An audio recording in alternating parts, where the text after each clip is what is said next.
So we'll start today the same chapter, nutrition in animals. So it's the topic small intestine. Small intestine का जो क्या role है हमारी body के अंदर वो यहाँ हम जानेंगे. The small intestine is the longest part of the alimentary canal. तो ये सबसे लंबा पार्ट है हमारी एलिमेंट्री कैनल का. इसकी जो लंबाई है लगभग 7.5 meters and it is arrange in the form of a coil. आपने बहुत सारे डायग्राम्स वगैरह जो नीचे आप देखिए देख सकते हैं यहाँ पर कि कैसे इसको जो कॉइल्ड फॉर्म में, यानी कि एकदम जैसे पैक करके हम घुमा फिरा के पैक करके जैसे राउंड राउंड घुमा के हम लोग पैक करके रख देते हैं, उस प्रकार से ये हमारी बॉडी के अंदर अरेंज रहता है. अदरवाइज़ ये बहुत ही लंबा है, 7.5 मीटर लंबा है. The small intestine receive secretions from 2 glands, the liver and the pancreas. अब जो हमारा स्मॉल इंटेस्टाइन है यहाँ पर सिक्रीशंस जो सिक्रीट किए जाते हैं ग्लैंड्स के द्वारा, 2 सिक्रीशंस, वो ग्लैंड्स जो हैं वो है लीवर और पेनक्रियास. तो इनके द्वारा जो भी चीज़ें सिक्रीट की जाती हैं वो यहाँ पर पहुँचती हैं स्मॉल इंटेस्टाइन के अंदर. कैसे पहुँचती हैं? Through a common duct. एक डक्ट के द्वारा ये दोनों जगहों से जो भी सिक्रीशंस होती हैं वो स्मॉल इंटेस्टाइन में पहुँचती हैं. The wall of the small intestine also secretes digestive juices called intestinal juices. Small intestine की जो वॉल्स हैं, जो दीवारें होती हैं, वहाँ से भी कुछ सिक्रीशंस होती हैं जो डाइजेस्टिव जूसेस होते हैं, जिनको कहा जाता है intestinal juices. Here the partially digested food gets mixed with pancreatic juice, bile juice and intestinal juices. The process of digestion completes in the small intestine. तो यहाँ पर जो स्मॉल इंटेस्टाइन के अंदर फूड जो है वो इस जूसेस के साथ, जैसे कि पैनक्रियाटिक जूस जो कि पैनक्रियास से आता है, वैसे ही बाइल जूस और इंटेस्टिनल जूसेस जो हैं, इन सब के साथ खाना जो है वो मिक्स होकर डाइजेस्ट हो जाता है. तो कुल मिला के हम कहें तो फूड डाइजेशन का जो पूरा प्रोसेस है वो स्मॉल इंटेस्टाइन के अंदर पूरा हो जाता है, यानी कि यहीं पर ये सारा जो प्रोसेस है फूड डाइजेशन का वो कंप्लीट हो जाता है. लीवर की बात करेंगे आगे. अब जैसे कि हमने देखा स्मॉल इंटेस्टाइन के अंदर जो जूसेस जो सिक्रीट किए जाते हैं उसमें से लीवर जो है वो भी जूस को सिक्रीट करता है. The liver is a reddish brown gland situated in the upper part of the abdomen on the right side. ये राइट साइड में ऊपर की तरफ एब्डोमेन के ये सिचुएटेड होता है, जैसे कि पिक्चर में आप देख सकते हैं यहाँ पर डायग्राम के अंदर. तो लीवर की पोजीशन आपके सामने है. It is the largest gland in the body. So this you have to remember. One word answer में पूछा जा सकता है कि which is the largest gland in the human body. So it's liver. It secretes bile juice which is stored in a sac called the gall bladder. अब जो liver है वो एक जूस सिक्रेट करता है जिसको हम बाइल जूस कहते हैं, और ये एक सैक, एक बोरी, जैसे सैक बोलते हैं बोरी को, एक बैग को, तो ये एक बैग जैसी एक चीज़ होती है जिसको हम गॉल ब्लैडर कहते हैं. ये वहाँ पर ये जूस रहता है, इकट्ठा रहता है, ठीक है. और गॉल ब्लैडर जो है वो लीवर के पास में ही होता है. Bile juice helps in the digestion of fats. Bile juice का काम क्या है? फैट्स को डाइजेस्ट करना. Fats are present as big droplets in the body because of which they cannot be digested easily. अब फैट्स जो हैं हमारी बॉडी के अंदर बड़े बड़े ड्रॉपलेट्स, यानी कि बूंद होती है ना पानी की, जैसे तो बड़ी बड़ी बूंदें होती हैं, गांठें जैसी होती है, वैसे हमारी बॉडी के अंदर फैट प्रेजेंट होता है. इस कारण से इसको डाइजेस्ट करना बहुत ही मुश्किल होता है. So bile juice breaks these big droplets into small droplets and makes their digestion and absorption easier. Bile juice क्या करता है? ये बड़े बड़े जो गट्ठे होते हैं फैट के, इसको तोड़ता है और छोटे छोटे ड्रॉपलेट्स में बदल देता है, जिसको डाइजेस्ट करना काफ़ी ईजी हो जाता है. Now will move on to our next topic, that is pancreas. Pancreas is a large cream coloured gland located just below the stomach. अब ये जो है ये स्टमक के नीचे लोकेट होता है, ये क्रीमी कलर का होता है. And it secretes pancreatic juice. ये जो है ये पैनक्रियाटिक जूस जो होता है वो सिक्रीट करता है. The pancreatic juice acts on carbohydrate and proteins and changes them into simpler forms. Pancreatic juice क्या करता है? पैनक्रियाटिक जूस जो है वो कार्बोहाइड्रेट प्रोटीन के ऊपर एक्ट करता है और उसको सिंपल फॉर्म में बदल देता है. तो देखिए दोनों जूसेस का फंक्शन हमने देख लिया. बाइल जूस जो लीवर के द्वारा दिया जाता है वो फैट को डाइजेस्ट करने का काम करता है. पैनक्रियाटिक जूस जो कि पेनक्रियास के द्वारा सिक्रीट किया जाता है वो कार्बोहाइड्रेट और प्रोटीन को डाइजेस्ट करने में, उसको सिंपलर फॉर्म में चेंज करके डाइजेस्ट करने में मदद करता है. Next will be studying about intestinal juices. The partly digested food now reaches the lower part of the small intestine. Digestion, which starts in the mouth, is completed in the small intestine. The enzymes in the intestinal juices act upon the partially digested food and convert it into simple soluble substances. अब जो partly digested food, हमने देखा था कि small intestine के अंदर जो खाना है मोस्टली डाइजेस्ट हो चुका है, लेकिन जो पार्टली डाइजेस्ट यानी कि जो थोड़ा बहुत बाकी है, आधा डाइजेस्ट हुआ फूड जो है, वो फिर इंटेस्टाइन के नीचे के पार्ट में पहुंचता है, स्मॉल इंटेस्टाइन के नीचे के पार्ट में, लोअर पार्ट में पहुंचता है। और डाइजेशन का प्रोसेस जो कि माउथ में शुरू हुआ था, यानी कि माउथ में हमने खाना चबा कर शुरू किया था, वहाँ से लेके स्मॉल इंटेस्टाइन तक आते आते ये लगभग पूरा हो जाता है। और जो एंजाइम्स होते हैं इंटेस्टिनल जूसेस के अंदर, जो इंटेस्टाइन के द्वारा जो जूसेस सिक्रीट किए जाते हैं, उसके अंदर जो एंजाइम होते हैं वो इस पार्शियली डाइजेस्टेड फूड के ऊपर एक्ट करते हैं और उसको सिंपल सॉल्युबल सब्सटेंसेस में चेंज कर देते हैं। यानी कि फूड का डाइजेशन का प्रोसेस जो है वो टोटली फिनिश हो जाता है कहाँ पर, स्मॉल इंटेस्टाइन के अंदर। अब जब इंटेस्टिनल जूसेस के द्वारा फूड डाइजेशन जो है वो और इजी कर दिया जाता है, सॉल्युबल सब्सटेंसेस में चेंज कर दिया जाता है, उसके बाद क्या होता है, अब इन सब के एक्शन के बाद क्या होता है, कार्बोहाइड्रेट जो होती है वो ग्लूकोज में चेंज हो जाती है, फैट जो है वो फैटी एसिड और ग्लिसरॉल में चेंज हो जाती है, प्रोटीन जो है वो अमीनो एसिड में बदल जाते हैं। ठीक है, तो ये सब चीज़ें जो हैं ये बिकॉज ऑफ द जूसेस, जो जूसेस का एक्शन रहता है अलग अलग न्यूट्रिएंट एलिमेंट्स के ऊपर, वो इस प्रकार से इसको चेंज कर देते हैं। जैसे कि आप नीचे देख सकते हैं, एक डायग्राम भी दिया गया है, एक इक्वेशन दी गई है, carbohydrates that are partially digested, उसके ऊपर जब इंटेस्टिनल जूसेस का जब प्रभाव पड़ता है तो वो ग्लूकोज में बदल जाता है। तो ये इक्वेशन के रूप में हम भी दिखा सकते हैं। वैसे ही फैट्स जो होते हैं वो इंटेस्टिनल जूसेस के कारण फैटी एसिड और ग्लिसरॉल में बदल जाते हैं, प्रोटीन्स जो है वो अमीनो एसिड में बदल जाते हैं। तो ये इक्वेशन के फॉर्म में भी हम दिखा सकते हैं, साइंटिफिक फॉर्म में। Now fats in goat's milk are much simpler than those in cow's milk. Therefore, goat's milk is much easier to digest than cow's milk. So this is a very nice information for you all children कि जो गाय का जो दूध रहता है, जो हम लोग पीते हैं, आपको पता है दूध के अंदर फैट होती है, लेकिन गाय के दूध के अंदर फैट ज़्यादा होती है। ज़्यादा मतलब कहने का कि वो कम्प्लेक्स फॉर्म में होती है जिसको डाइजेस्ट करना मुश्किल होता है। लेकिन गोट, एक बकरी जो होती है, उसके दूध को जो है उसके अंदर जो फैट होती है वो सिंपल फॉर्म में होती है, इसलिए उसको डाइजेस्ट करना ईजी रहता है। The minerals and vitamins present in the food do not need to be changed. Cells are able to absorb them as they are. तो हमारा जो खाना रहता है उसके अंदर मिनरल्स और विटामिन्स जो होते हैं उनको चेंज करने की ज़रूरत नहीं पड़ती है। हमारे सेल्स जो हैं उनको वैसे के वैसे ही एब्जॉर्ब करने की हिम्मत रखते हैं, इतनी क्षमता उनके अंदर होती है। Intestine. The process of absorption occur in the small intestine. The inner wall of the small intestine has millions of finger-like projections or folds called villi. अब जो एब्जॉर्प्शन का प्रोसेस है स्मॉल इंटेस्टाइन के अंदर जो होता है, उसी के अंदर क्या क्या जो चीज़ें एब्जॉर्ब की जाती हैं वो देखते हैं हम लोग। तो जो इनर वॉल होती है हमारी स्मॉल इंटेस्टाइन की, उसके अंदर मिलियंस, लाखों की संख्या में फिंगर लाइक प्रोजेक्शंस, फिंगर देखिए आपने, उंगली जैसे हमारी है, तो इस तरह की प्रोजेक्शंस होती हैं, यानी बहुत सारे ऐसे आकृति वाली चीज़ें होती हैं जिनको हम फोल्ड्स भी बोलते हैं, और ये हम इनको जानते हैं विली के नाम से, विली कहा जाता है। और विली का मतलब इट्स ए प्लूरल, और विलस जो है वो सिंगुलर है। ईच विलस, विलस मतलब सिंगुलर, ठीक है, विली का ही सिंगुलर रूप है विलस।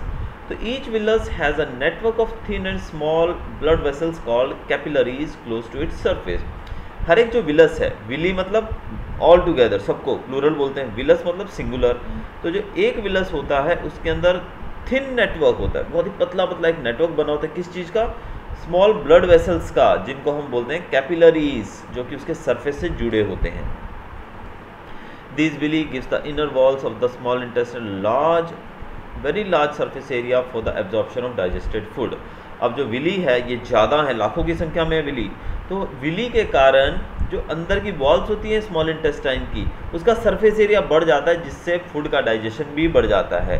अब इस चीज़ को समझने के लिए हम देखते हैं कि अगर आप देखोगे कि आप जो एक ग्लास के अंदर पानी रखोगे धूप में बाहर जाके, तो क्या वो पानी एक दिन में, आधे दिन में सूख जाएगा, 2 घंटे में? नहीं सूखेगा। लेकिन अगर आप उस पानी को ज़मीन पे फेंक दोगे तो वो तुरंत सूख जाएगा, 2, 3, 5 मिनट के बाद, 10 मिनट के बाद सूख जाएगा। आप कभी कभी घर के बाहर जब हम घर को वॉश करते हैं तो पानी जो है घर को धोने के बाद बाहर इकट्ठा हो जाता है काफ़ी, तो 1 आधे दिन में वो सूख जाता है। आपने उसको घर को धोने में हो सकता है 10 बाल्टियों का यूज़ किया था, तो अगर 10 बाल्टी पानी आपने ज़मीन पे जब फेंक दिया तो कुछ ज़मीन ने एब्जॉर्ब कर लिया और कुछ क्या हो गया, इवेपोरेट हो गया। लेकिन अगर वो 10 बाल्टियों को भर के आप बाहर रख दोगे तो क्या वो सूख जाएगा 2 दिन में, 10 दिन में? नहीं सूखेगा। तो वैसे ही जब सरफेस एरिया बढ़ जाता है तो एब्जॉर्प्शन भी बढ़ जाता है। तो यहाँ पर सरफेस एरिया बढ़ जाता है बिकॉज ऑफ विली, और इस कारण से फूड का एब्जॉर्प्शन जो है वो भी ज़्यादा होता है। The surface of the villi absorb the digested food materials and passes them to the fine blood capillaries. अब जो विली है ये फूड डाइजेस्टेड जो है उसको एब्जॉर्ब कर लेती है और इसको आगे फाइन ब्लड कैपिलरीज, जो इसके ऊपर ब्लड कैपिलरीज हैं जो ब्लड को लेके जाती हैं बॉडी के अंदर, उन कैपिलरीज तक पहुंचा देती हैं। And the absorbed food is carried to all the cells of the body by blood. This food is utilised by the cells to release energy. अब जो ये फूड जो एब्जॉर्ब किया गया है वो विली के द्वारा एब्जॉर्ब करने के बाद उसको कैपिलरीज तक पहुंचाया जाता है, और कैपिलरीज जो है उसके अंदर ब्लड फ्लो होता है, और वो ब्लड जो है हमारी पूरी बॉडी में फ्लो करता है। तो with the help of capillaries this blood reaches each and every part of the body and to each and every cell of the body. और सेल्स जो हैं वो इससे एनर्जी लेकर अपना काम करते रहते हैं। Absorbed food from the intestine to different organs of the body. Book दो बेटा, खराब आ रहा है। Where it is used to build complex substances such as the proteins required by the body for the growth and repair of the body tissues। अब blood जो है वो absorbed food को स्मॉल इंटेस्टाइन से बॉडी के हर एक organ तक लेकर जाता है, और वहाँ पर क्या होता है, वहाँ पर इससे कॉम्प्लेक्स सब्सटेंसेस बिल्ड किए जाते हैं फिर से, क्योंकि आपको पता है हमारी बॉडी को प्रोटीन चाहिए, न्यूट्रिएंट्स, विटामिन सब कुछ चाहिए। तो ये जो ब्लड के द्वारा ये बॉडी के ईच एंड एवरी पार्ट तक जब पहुंचता है तो वहाँ पर इससे कॉम्प्लेक्स सब्सटेंसेस बनते हैं, जैसे कि प्रोटीन हमारी बॉडी को बिल्डअप करने के लिए, रिपेयर करने के लिए, ग्रोथ के लिए बहुत ही ज़रूरी होता है। So this is the final stage in the process of digestion and is known as assimilation. ये जो है ये फाइनल स्टेज है डाइजेशन की, और इसी को कहा जाता है असिमिलेशन। तो क्या होता है, जो प्रोटीन्स वगैरह होते हैं बॉडी के अंदर, खाने के अंदर, उनको हमारे जो जूसेज हैं वो तोड़ के डिफरेंट सिंपल सब्सटेंसेस में चेंज कर देते हैं, उसको फिर एब्जॉर्ब किया जाता है विली के द्वारा, फिर वो ब्लड में जाता है, फिर वो different parts of the body तक, ऑर्गन्स तक पहुंचता है, जहाँ पर सेल्स जो हैं उससे फिर से कॉम्प्लेक्स सब्सटेंसेस बिल्ड करते हैं जो हमें ज़रूरी होता है। कभी कभी बच्चों आपने नोट किया होगा कि जब आप खेलते हो, बहुत ज़्यादा खेल लेते हो, उस दिन आपके पैर दुखने लगते हैं, कभी कभी बॉडी पेन होने लगी, ज़्यादातर पैर दुखते हैं जब हम फुटबॉल खेलते हैं, क्रिकेट खेलते हैं, जब ज़्यादा दौड़ लेते हैं। तो फिर उस समय क्या होता है कि हमारे जो मसल्स हैं वो इतने स्ट्रॉन्ग नहीं है, यानी कि उनको हैबिट नहीं है इतनी ज़्यादा, इसलिए वो दर्द हो रहा है क्योंकि उतना प्रोटीन नहीं है। लेकिन जब आप उस प्रोटीन को इनटेक करोगे फूड के द्वारा तो आपकी बॉडी थकेगी नहीं ज़्यादा। इसीलिए जो जिम में जाते हैं लोग, जो gym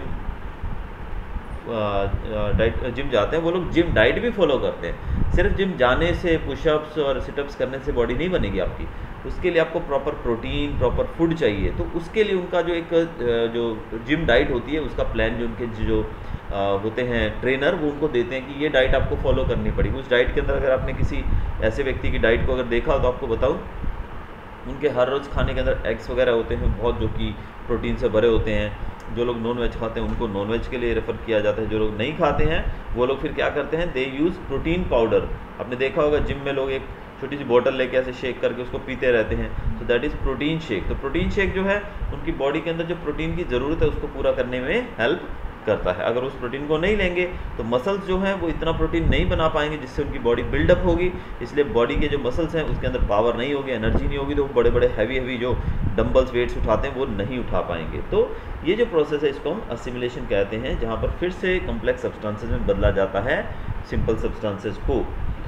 In the cells, glucose breaks down with the help of oxygen into carbon dioxide and water and energy is released। अब सेल के अंदर जो होता है ग्लूकोज जो है वो ब्रेक डाउन होता है with the help of oxygen, oxygen की मदद से, क्योंकि हम इनटेक करते हैं ऑक्सीजन, तो ऑक्सीजन की मदद से जो ग्लूकोज है वो ब्रेक डाउन होता है और बन जाता है कार्बन डाइऑक्साइड, वाटर और एनर्जी। तो ग्लूकोज के ब्रेक डाउन से तीन चीज़ें यहाँ पर बनती हैं, carbon dioxide, water and energy. Amino acids are use for building and repairing of body parts such as worn out cells and tissues. Amino acids की बात करें वो हमारी बॉडी में क्यों ज़रूरी है, उससे हमारी बॉडी के अंदर जो सेल्स होते हैं जो ख़त्म हो चुके हैं, ख़राब हो चुके हैं, या which are expired we can say, worn out, ख़राब हो चुके जो सेल्स हैं उनको बनाने में और टिश्यूज़ को बिल्ड करने में ये मदद करता है अमीनो एसिड। तो आपको ये फंक्शंस है एक पर्टिकुलर चीज़ के, वो भी आपको याद रखने पड़ेंगे कि ग्लूकोज क्या करता है, ग्लूकोज से क्या क्या चीज़ें बनती हैं, अमीनो एसिड क्या करता है। Then fatty acids and glycerol की बात करते हैं। They act as energy reserve and are stored under the skin for further use. Fatty acid और ग्लिसरॉल जो हैं ये एनर्जी रिजर्व, ये मतलब एक स्टोर हाउस की तरह काम करते हैं जो कि एनर्जी से भरे होते हैं और हमारी स्किन के अंदर रहते हैं। आपने देखा है हमारी जो पतला व्यक्ति होगा उसकी बॉडी के ऊपर आप उसको टच करोगे तो डायरेक्ट हड्डियाँ हाथ में आ जाएंगी, वो पतला होगा। और जो मोटू होते हैं लोग, उनकी बॉडी को जब हम टच करते हैं तो हड्डियाँ नहीं, जबकि हम उनकी स्किन से ही सॉफ्ट फील होता है, तो दैट इज एक्चुअली फैट। वो क्या होता है? फैट, और वो एक एनर्जी की तरह एक्ट करता है। Now here it is given, did you know sometimes consumption of unclean water or dirty food results in diarrhea. Diarrhea is an infection of the intestine and involves passage of watery stool very frequently. This leads to the loss of water and useful salts from the body and can cause dehydration. It can be fatal under severe conditions. It can be avoided by giving the patient plenty of boiled and cooled water with a pinch of salt and sugar dissolved in it. This is called oral rehydration solution, that is called ORS. कभी कभी हमें गंदा पानी या कुछ ऐसा खाने की वजह से डायरिया हो जाता है, जिसमें बॉडी में से जो खाना है हमारा जो लिक्विड होता है वो लिक्विड फॉर्म में बॉडी से निकलता रहता है बार बार, तो इससे पानी की कमी हो जाती है, बॉडी के अंदर सॉल्ट्स की कमी हो जाती है, न्यूट्रिएंट्स की कमी हो जाती है। तो ऐसे में कभी कभी ये बहुत सीवियर होकर इवन इट में रिजल्ट इन डेथ ऑल्सो, बहुत ज़्यादा समस्या डिहाइड्रेशन हो जाती है। तो इसके लिए व्यक्ति को गर्म किया हुआ बॉइल्ड वाटर, जिसको ठंडा करके उसके अंदर थोड़ा सा सॉल्ट और शुगर डिजोल्व करके दिया जाता है, जो कि आजकल, पहले लोग घर पे देते थे ऐसी चीज़ बना के, लेकिन आजकल ORS के छोटे छोटे पाउचेज आते हैं, आपने देखा होगा, खासकर छोटे बच्चों के लिए पेरेंट्स यूज़ करते हैं। छोटा पाउच होता है जिसके ऊपर लिखा होता है ORS, और उसको पानी को गर्म करके उस ORS को उसके अंदर पाउडर को मिक्स कर दिया जाता है, और फिर वो बच्चे को 2-2 चम्मच 2-2 3-3 चम्मच पूरा दिन पिलाया जाता है। लास्ट ले लूँ, egestion of undigested egestion of undigested food. अब अनडाइजेस्टेड फूड हमने देखा भाई, डाइजेस्टेड फूड का क्या हुआ, लेकिन अनडाइजेस्टेड फूड का क्या हुआ भाई, जो डाइजेस्ट नहीं हुआ। The food that remains undigested and unabsorbed passes from the small intestine into the large intestine, which is wider and shorter than the small intestine. It is just about 1.5 meters in length. Large intestine has 2 parts. अब जो undigested food है वो हमने देखा कि small intestine के अंदर absorb कर लिया गया सब कुछ जो भी था, अब उसको फिर अनडाइजेस्टेड फूड को लार्ज इंटेस्टाइन के अंदर पास कर दिया जाएगा। लार्ज इंटेस्टाइन जो भी, वो भी काफ़ी लंबा है, लेकिन कंपेयर टू स्मॉल इंटेस्टाइन उसकी लेंथ ये सिर्फ 1.5 मीटर है, 1.5 मीटर। और लार्ज इंटेस्टाइन जो इसके 2 पार्ट्स होते हैं, पहला होता है कॉलन, जो अपर पार्ट रहता है उसको कॉलन बोलते हैं, और जो नीचे का पार्ट होता है उसको रेक्टम कहा जाता है। Colon absorbs water and some salts from the undigested food. Colon क्या करता है, वो वाटर और सॉल्ट्स को एब्जॉर्ब कर देता है अनडाइजेस्टेड, क्योंकि अनडाइजेस्टेड फूड जो आगे पास किया गया है इट इज़ टोटली वेस्ट, ऐसा नहीं है, उसके अंदर वाटर और साल्ट्स होते हैं। तो यहाँ पर जो कॉलन है, जो ऊपर का पार्ट है, वो अनडाइजेस्टेड फूड में से वाटर और some salts that are remaining still in that undigested food that will be absorbed by colon.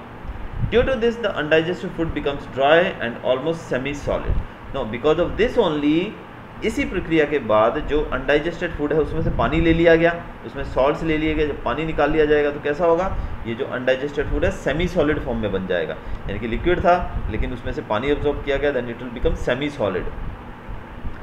And this is known as faeces and is stored in the rectum. इसको faeces कहते हैं और ये rectum के अंदर stored रहता है। And faeces is passed out of the body through the anus, और इसको हमारी बॉडी से एनस के द्वारा बाहर फेंक दिया जाता है। This process is called egestion. इस प्रोसेस को कहा जाता है egestion. Do you know some creatures live in the digestive system of other animals, for example tapeworm lives in the human intestine. कुछ क्रिएचर्स होते हैं वो हमारे इंटेस्टाइन के अंदर रहते हैं, हमारे डाइजेस्टिव सिस्टम के अंदर रहते हैं। एग्जाम्पल के तौर पे यहाँ पर टेपवर्म की बात की गई, तो टेपवर्म जो है वो हमारे इंटेस्टाइन के अंदर रहता है। So that's all for today children, will meet tomorrow again with the last part of this chapter. Till then good bye, thanks for watching.